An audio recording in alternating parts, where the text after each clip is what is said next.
laced with need. Please? She didn't know what she was begging for, only that he'd be able to give it to her.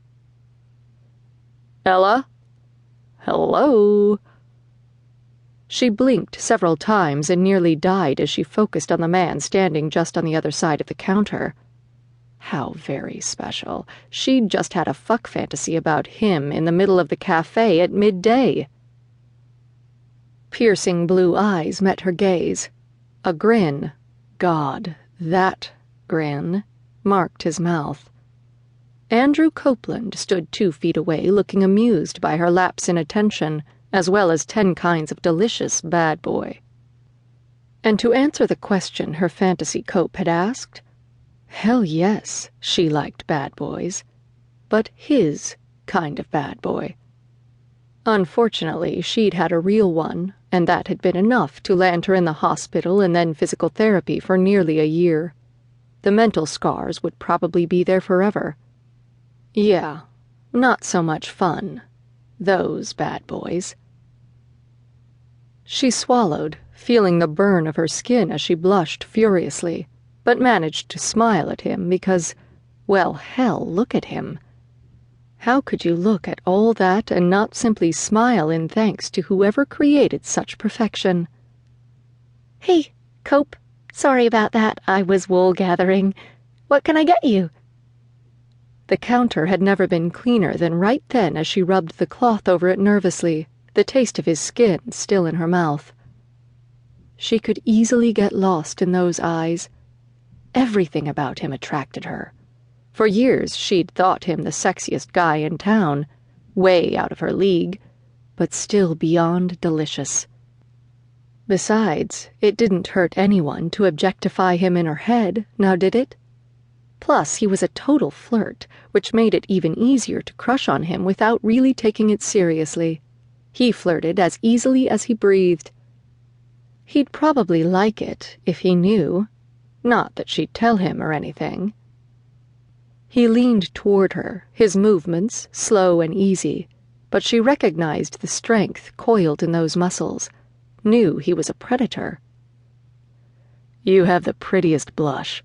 Did you know that? Now see, if I didn't know you better, I'd say you were having a very naughty fantasy in your head just now. That voice. Holy crap, his voice was like sex in a jar. Or whatever.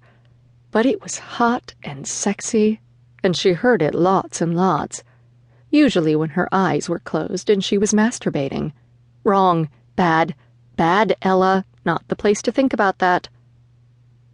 He chuckled then, cocking his head, and, what do you know, he looked even better like that. Man, she was hopeless. Hopeless and sex-deprived. She was even getting interrupted in her fantasies. How pathetic was that? You were, weren't you? You have no idea how much I want you to share. I don't know you well enough to scar you with my nasty sex fantasies. She winked and turned, hoping he didn't see the blush heating her cheeks at that very moment. I'll make you an Americano instead. Killjoy. If you have nasty sex fantasies, Ella, it would help if you shared them. Unburden yourself and stuff. It's good for you. I'll even share some of mine. You know, so you don't feel so alone. She choked with laughter and embarrassment. Good thing she wasn't looking at him right then, or drinking anything.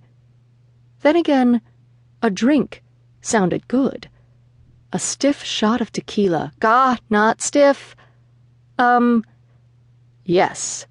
A shot of tequila might help. Trying to get herself back together, she focused on getting his drink.